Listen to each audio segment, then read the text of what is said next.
Social media have been called upon to censor hate speech, and they've tried to do so, but with no more success than any other attempt at censoring hate speech by governments throughout history and around the world.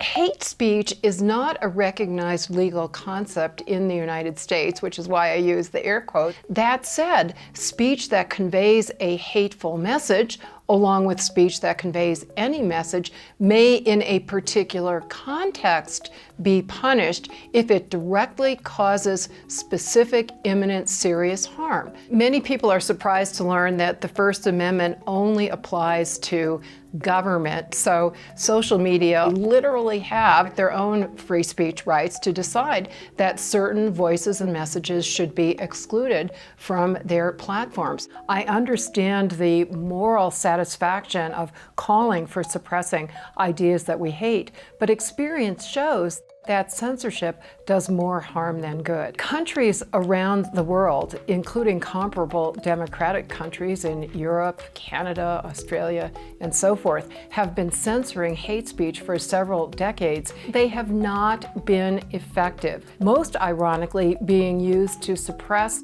the rights of marginalized individuals and groups. And not surprisingly, a very large coalition of civil liberties and civil rights organizations have been complaining to Facebook for years that it has punished as hate speech their advocacy of equality. For example, the Black Lives Matter movement on behalf of the pipeline protesters. Anybody who is objecting to government policies is disproportionately censored as engaging in hate speech.